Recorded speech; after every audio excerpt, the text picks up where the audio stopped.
অবশ্যই আমরা যাব ভাইয়া, আগে ভাইয়া শেষ করে নেই। আমি সুখ ভাই যেটা শুরু করছিলাম। ওকে, সো তখন তো আসলে বুবলির সঙ্গে কন্ট্যাক্ট, মানে রাজের সঙ্গে কন্ট্যাক্ট হয়, বুবলির সঙ্গে কন্ট্যাক্ট হয়। তো যেটা হয় যে তাদেরকে আমি যে গল্পটা অ্যাপ্রোচ করেছিলাম সেই গল্পে দুজনেরই একটা বড় রকমের ট্রান্সফরমেশনের ব্যাপার ছিল। এবং বুবলির যেটা হয় যে মানে তখনও কমার্শিয়াল নায়িকা হিসেবে কাজ করছে, তো সো আমার গল্পটা একদমই অন্যভাবে বলতে চেয়েছি। সেই জন্য তার সঙ্গে আমার যেটা কথা হয়, আমি তাকে আসলে একটা প্র্যাকটিসের মধ্যে দিয়ে নিয়ে যাওয়ার ট্রাই করেছিলাম আমার গল্পের প্রয়োজনে। সে ডেফিনেটলি আগে থেকেই অভিনয় করছেন, ভালো করছেন এবং তাকে সবাই চিনছেন। কিন্তু আমার যেটা প্রয়োজন ছিল, আমার আসলে নায়িকার বাইরে একজন অভিনেত্রী দরকার ছিল, যেটা একদমই সো সেই জন্য তাকে আমি একটা বড় লম্বা লিস্টের সিনেমা দেই যে এই সিনেমাগুলো দেখতে হবে। এবং সেই সিনেমাগুলো দেখার পরে তার কাজ ছিল যে আমার সঙ্গে সেই সিনেমা নিয়ে প্রত্যেকটা সিনেমা দেখা শেষে আমার সঙ্গে কনভারসেশন, এবং একটা বড় লম্বা লিস্টের বই দেওয়া হয় তাকে। সেই বইগুলো পড়ে এক একটা বই পড়া শেষে আমার সঙ্গে তার কনভারসেশন হতো যে সেই বইটা পড়ে তার ফিলিংস কী বা তার তার বোঝাটা কী। তো এইরকম আমাদের প্রায় আসলে 1 বছরের একটা জার্নি। এবং ধীরে ধীরে যখন প্রথম দিকে সে সিনেমা দেখতো তার ভাবনাটা যেমন ছিল, তারপরে যখন সময় যেতে থাকে ধীরে ধীরে ক্রমশ সে আরও ছোটো থেকে আরও ছোটো জিনিসগুলো নিয়ে আমার সঙ্গে কথা বলতে শুরু করে। সো যার কারণে ওই যে তার চেষ্টা, বা নর্মালি যেটা হয় যে আমাদের দেশে আসলে কোনো অ্যাক্ট্রেসের জন্য এত লম্বা সময় একটা গল্পের পেছনে ইনভেস্ট করা ডিফিকাল্ট, বিকজ তারা প্রচুর ব্যস্ত থাকে, অনেকগুলো কাজ করতে হয়। কিন্তু সে তার জায়গা থেকে আসলে এই প্রজেক্টের প্রতি পুরোপুরি অনেস্ট ছিলেন এবং ডেডিকেটেড ছিলেন বলেই হয়তো আমার সঙ্গে আসলে এত লম্বা সময় এই জার্নিটা করতে চেয়েছেন। আদারওয়াইজ আসলে একটা সিনেমা দেখতে হবে তাকে প্রায় 2 থেকে 2.5 ঘন্টা, তারপরে আবার আমার সঙ্গে অলমোস্ট আধা ঘন্টা 40 মিনিট 1 ঘন্টা কনভারসেশন হতো ওই সিনেমাটা নিয়ে।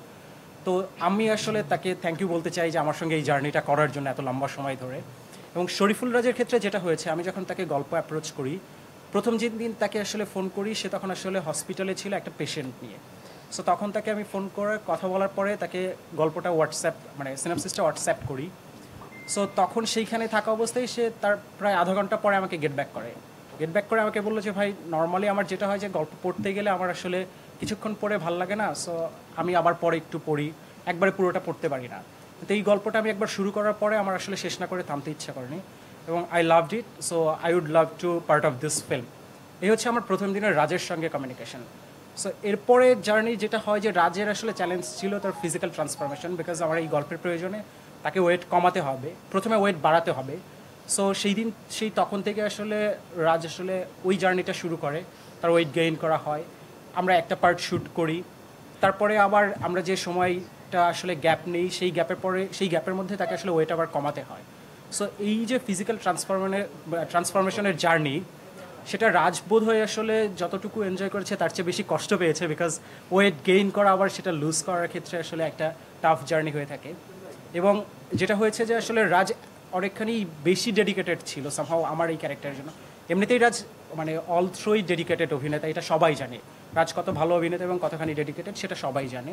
কিন্তু রাজ আমার এই চরিত্রের জন্য যেটা করেছেন, যখন চরিত্রটা তাকে আসলে পোট্রে করতে হবে বলে আসলে ডিসাইডেড সে, তখন সে তার বাসায় রাত্রেবেলাও যখন ওই কাজ শেষে বাসায় ফিরে এসে খাবার খেতেন, টেবিল চেয়ারে বসে খাবার না খেয়ে সে ফ্লোরে খাবার খেতেন। বাসায় তখন ট্রাউজার না পরে সে লুঙ্গি পরতে অভ্যাস করতে থাকেন। যখন শুটিংয়ে এসে সিঙ্গেল টাইমের জন্য সে চেয়ারে বসতেন না, ফ্লোরে বসতেন। রাস্তার ধারে শ্যুট করছি, রাস্তার ধারে আইল্যান্ডের উপরে বসে আছেন। আমাদের গল্পের প্রয়োজনে হুইল চেয়ার একটা বড় প্রপস ছিল। সো এই মেজর প্রপসটা আসলে সে কখনো অন্য কাউকে টাচ করতে দিত না শুটে এসে, সব সময় সে এটা ক্যারি করতো। সো এই যে অদ্ভুত জার্নি, ক্যারেক্টারের মধ্যে ঢুকে যাওয়া এবং গল্পের জন্য এত ডেডিকেশন, সকাল থেকে আসলে সারাদিন না খেয়ে কাজ করতে হয়েছে, রাস্তাঘাট নদী কোনো কিছু চিন্তা না করে আসলে পুরো জার্নিটা করেছে। সো থ্যাংক ইউ শরীফুল রাজ। এরপরে এসে আসলে স্বাগত আপুর সঙ্গে আমার কন্ট্যাক্ট হয়, সমাপ্তি ভাই, আইজুল হাকিম ভাই, সবাই আছেন যারা, সেতু ভাই, এরা প্রত্যেকেই দুর্দান্ত অভিনেতা, আমরা সবাই জানি। সো আমার যেটা হয়েছিল, প্রথমত আমি নতুন, এটা আমাদের দেশে বা অন্য দেশেও যেটা হয় যে ধরেন নতুন কেউ রিনাউন্ড কাউকে কন্ট্যাক্ট করতে গেলে আসলে প্রথম দিকে তারা একটু আগে জাজ করতে চায়, এটা স্বাভাবিক। আমিও যখন আমার কাছে নতুন কেউ আসলে অ্যাসিস্ট করতে আসবে আমি বুঝতে চাইবো। সো তারাও সেটা করতে চেয়েছেন। আমার এক ধরনের ভয় কাজ করতো যে আদতে আসলে আমার প্রজেক্টে তারা কেন করবেন।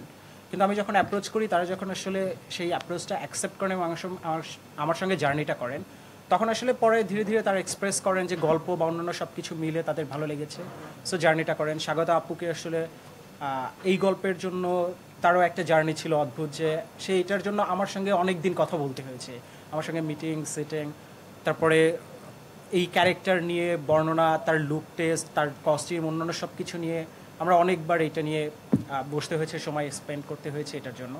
আইজুল হাকিম ভাইকে আমি যখন এটা অফার করি, আইজুল হাকিম ভাই এখানে খুবই ছোট একটা ক্যারেক্টার করেছেন। নর্মালি হাকিম ভাই এত দুর্দান্ত অভিনেতা যে অনেক জীবনে অনেক ভালো ভালো কাজ করে এসেছেন আমরা দেখেছি, কিন্তু এত ছোট ক্যারেক্টারের জন্য আমি তাকে অ্যাপ্রোচ করার পরে গল্পটা তার ভীষণ পছন্দ হয়, উনি এটা বলেছিলেন। সো যার কারণে উনি আমার সঙ্গে এই জার্নিটা করতে চেয়েছেন। এই সিনেমায় আমাদের প্রত্যেকে যারা আছেন তাদের কথা শুনে তার মনে হয়েছে যে ওকে আমি এটার পার্ট হতে চাই।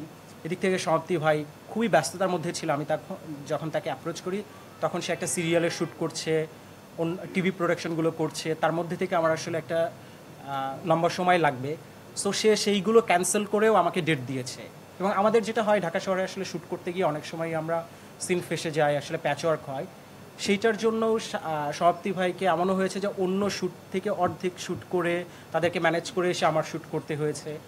আমরা গল্পের প্রয়োজন, আমরা গল্পটাকে আসলে দুটো সময় যেহেতু ভাগ করেছি, সো একটা জার্নি আসলে পুরোটাই আমরা হ্যান্ডি শ্যুট করেছি, shoulder. So Sahil Rony cameraman ছিলেন, যিনি পুরো সিনেমাটাই আসলে সিনেমাটোগ্রাফি করেছেন। প্রায় একটা 35 কেজি ওজনের ক্যামেরা সারা দিন তাকে কাঁধে নিয়ে শ্যুট করতে হতো। পিঠ ব্যথা হয়ে যেত, কাঁধ ব্যথা হয়ে যেত, কিন্তু একবারের জন্য বলতেন না যে ওকে আর না করি বা একটু রেস্ট নেই।